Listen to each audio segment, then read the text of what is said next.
Welcome to the deep dive. We're here to basically take your sources and help you get up to speed fast. Exactly. Distilling the key stuff. And today we're tackling a really fascinating study. It's called Powered X Economy: Green, E-Hydrogen, E-Fuels, E-Chemicals, and E-Materials Opportunities in Africa. It's quite a title, but the content is really significant. It's not just guesswork. It uses detailed techno-economic modeling. Right, sophisticated tools like the LUT Energy System Transition Model. So our mission today, understand what this study says about Africa's potential in, well, this Power to X world. Both for Africa itself, its own energy needs, and also as a potential exporter on the world stage. Yeah, and there are some genuinely surprising things in here, some real aha moments about Africa's advantages, especially with renewables. Definitely. Okay, so where does this study start? What's driving this whole Power to X idea? Well, the study kicks off by setting the scene, the global context, and it's more than just climate change now. Right, climate change and carbon budgets are big, obviously. But this study also points to other recent pressures, things like pandemics, energy crises. And those commodity price spikes we've all felt. It really brings it home. Yeah, it adds layers, economic security, energy security. It's all intertwined now with the environmental push. Exactly.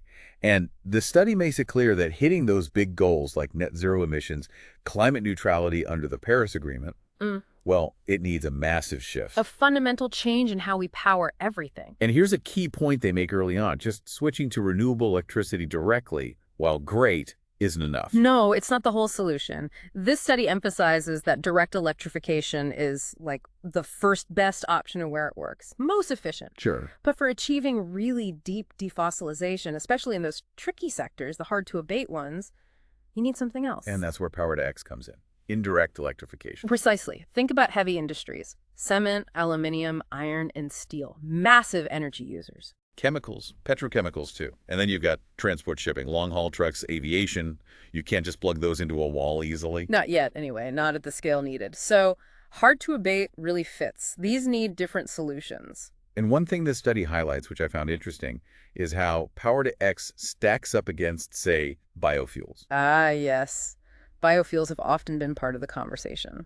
But this study points out that Power to X can potentially avoid some of the sustainability issues linked to biofuels. Like land use conflicts or impacts on food production. That's a really important advantage to consider. So, okay, if Power to X is the route for these hard sectors, what's at the core of it, according to this study? It really boils down to two key things: renewable electricity and hydrogen.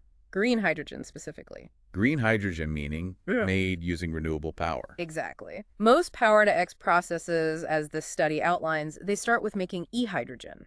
That's done using electrolyzers. Which split water using electricity. Using renewable electricity.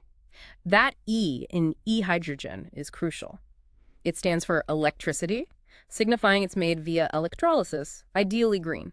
Got it. And then that hydrogen is used to make other things. Yes, it's the building block for e-fuels, e-chemicals, e-materials like green steel. And connecting this back to Africa, the study suggests that with the continent's energy demand growing so fast, our renewable-based system might actually be the only practical way forward, not just cleaner, but maybe the only way to scale up sufficiently. so it's about building the future energy system right from the ground up almost. That seems to be the implication, yes. Which leads naturally to the next big question. Why Africa? What makes it such a hotspot for this, according to this study? Well, the first and maybe most obvious point is the sheer abundance of renewable resources. Sun, wind. And crucially, this study notes these resources are widely spread across the continent, not just in one or two places. That's key. It's a distributed advantage. And that abundance leads directly to the potential for really low-cost production. Low cost for the renewable electricity, which then means low cost for the hydrogen, and then the final products: e-fuels, e-chemicals, e-materials. Exactly. The study even floats the idea that for Africa, maybe we should call it a solar to X economy. Huh, I like that. Because solar PV is just so dominant and getting cheaper all the time across Africa. It really captures that specific advantage. And beyond the energy itself, this study talks about major socioeconomic potential. Yeah, new industries, investment, jobs, income. And building local technical know-how. A whole new ecosystem, potentially. It sounds incredibly promising. Though the study does add a note of realism, right? It does. It acknowledges that specific research on Power to X in Africa is still, well, pretty new. Nascent stage. So lots more work to be done. But The potential highlighted is huge. Now, what about getting these products out of Africa? Exports. Yes, that's a major focus of this study. They specifically looked at the economics of exporting green e-fuels, chemicals, materials from Africa to Europe. And the obvious first thought might be exporting hydrogen itself. What did they find? That's where it gets interesting. The study suggests exporting pure hydrogen over long distances is likely to stay expensive. Why is that? The transport costs. You either have to compress it massively or liquefy it, which needs very low temperatures. Both are energy intensive and costly. Okay, so maybe pure hydrogen isn't the main export product then? Probably not for long distances, according to this analysis, but that doesn't kill the export idea. No. No, because the study identifies real opportunities for Africa to export other things made using that cheap green hydrogen. Okay. Like what? Things like e-ammonia, huge for fertilizer, maybe future shipping fuel, e-methanol, vital for the chemical industry, e-kerosene for jets, e-methane, so synthetic natural gas. Then even materials. Yes, e-steel products, even e-plastic precursors, things that are easier or more cost-effective to transport than pure hydrogen. So the strategy becomes, use Africa's cheap solar power to my hydrogen, then convert that hydrogen locally into these higher value transportable products. That's the core idea. And the foundation, again and again in this study, is Africa's potential for super low-cost renewable electricity. It's worth comparing this to other studies, perhaps. Does the study touch on that? It does. It notes that some research has looked at, say, North Africa exporting hydrogen to Europe. And while production costs might be low there, The transport costs can bite. exactly, transport can erode that advantage, making the final delivered cost less competitive than you might think. Distance matters. And this study also pointed out a bit of a blind spot in research, didn't it? Yes, that while North Africa gets some attention, there's been less focus on the potential for sub-Saharan Africa in these e-fuel and e-chemical trading studies. Which makes this particular study, Power to X Economy, green e-hydrogen, e-fuels, e-chemicals, and e-materials opportunities in Africa, even more valuable filling that gap. Definitely. Okay, let's circle back to the engine room, as you called it. Renewable electricity and hydrogen. We know they're key, but just reiterate why they're so fundamental. Well, this study frames it simply. They are the backbone. The whole economic case for Power to X relies almost entirely on getting that renewable electricity cheap enough. Because that dictates the cost of the green hydrogen. Precisely. If your electricity is expensive, your green hydrogen will be expensive, and then your e-fuels and e-chemicals won't be competitive. Low-cost renewables are non-negotiable. And that initial step, making the e-hydrogen via electrolysis, that's the starting point for almost everything else. For the vast majority of these Power to X pathways, yes. Produce the e-hydrogen first, then use that versatile molecule to synthesize all the other stuff. E-fuels, e-chemicals, e-plastics, e-steel. It's the common denominator, the essential ingredient unlocked by renewable power. Okay, let's talk costs. Because potential is one thing, but economics is everything. This study seems quite bullish on Africa's cost competitiveness. It really is. The projections show that as renewable costs keep falling, especially solar, Africa is just incredibly well placed to become a global low-cost leader. A hotspot for production. Exactly. And that low cost, as the study drills down, is overwhelmingly thanks to cheap solar electricity generation potential across huge parts of the continent. Sunshine is the ultimate resource here. Pretty much. And this isn't just good news for Africa. This study argues it's crucial for global decarbonization, too. How so? Because Africa could supply these cost-competitive green products to places like Europe, helping them meet their climate goals, and, importantly, diversify their energy imports away from traditional sources. That diversification point is huge right now. Does the study give actual cost comparisons? It does. It looks at the levelized costs, the lifetime average costs for things like e-methane, e-FTL fuels like kerosene, e-ammonia, e-methanol, comparing Africa to Europe for 2030 and 2050. And the difference is significant. The projections show a clear potential cost advantage for African production in those timelines, sometimes quite substantial. Wow. And what about the sheer volume? Is Africa projected to export a lot? Massively.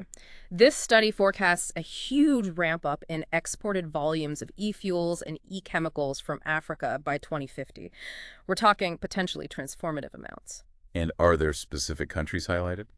Yeah, the analysis points to regions with particularly high potential based on resources and location. Countries like Angola, Namibia, Tanzania, Nigeria come up as having strong prospects. Okay, to make this more concrete, this study digs into two specific countries, Egypt and Morocco. Let's start with Egypt. What's the focus there? For Egypt, this study looked mainly at exports to Europe. Things like e-hydrogen itself, but also e-ammonia, e-methanol, and those EFTL fuels. And they ran different scenarios. Yes, exploring how things might play out depending on factors like providing carbon dioxide removal services alongside exporting the e-fuels and chemicals, assessing the overall impact. And the outlook for Egypt. Pretty positive. This study projects significant cost drops for these e-products made in Egypt as they scale up production and as renewable costs keep falling, becoming increasingly competitive for export. Okay, now Morocco. The focus shifts a bit there, right? More towards materials. That's right. For Morocco, this study zooms in on e-steel and e-plastic exports to Europe. E-steel. How does it work? Well, they compared traditional steelmaking with a green hydrogen route, using hydrogen for direct reduction of iron ore, then an electric arc furnace, powering that process potentially using e-hydrogen made in Morocco or importing intermediate products like HBI, hot briquetted iron, a sort of compacted form of direct reduced iron, easier to transport. Got it. And is Moroccan e-steel looking competitive? Very much so, according to this study. It suggests Moroccan e-steel, whether as HBI or finished steel, could actually compete on cost with German production. Even without factoring in carbon pricing on the traditional methods. Exactly. That's a huge potential advantage as carbon costs inevitably rise elsewhere. And e-plastics from Morocco. This study looked at making polyethylene, a common plastic, using e-methanol as the starting point via the MTO process methanol to olefins. So Morocco could supply the e-methanol or even the finished e-plastic. Potentially both, becoming a supplier of sustainable feedstocks or polymers to Europe, displacing fossil fuel-based plastics. These case studies really illustrate the different angles, don't they? Different strengths in different places. They do. It's not a one-size-fits-all opportunity. So zooming back out from Egypt and Morocco, what does all this mean for Africa more broadly? This study talks about a people-driven energy economy. Yeah, it emphasizes that this isn't just about electrons and molecules. It's about sparking new industries, new export businesses, real economic development. Which should mean jobs, presumably. Absolutely. This study expects significant job creation all along the value chain: manufacturing, construction, operation, maintenance, logistics. But it also flags the need for skills development. Critically important. You need local expertise. So investment in reskilling, training programs is vital to make sure Africans can actually fill these new roles and benefit fully. It's not just about importing technology, but building local capacity. Precisely. And this study sees a role for international partners here too, sharing technical know-how, collaborating. It paints a picture of Africa potentially leapfrogging, maybe skipping some of the older, dirtier industrial phases. That's the vision presented, using these green technologies to build a more diversified, advanced, and sustainable economy. Are there any numbers attached to that, Mm-hmm. like GDP impact? This study does cite some estimates suggesting potentially significant GDP increases and revenue generation from green hydrogen and its derivatives. Billions of dollars. But it won't happen without serious investment, right? Definitely not. The study is clear.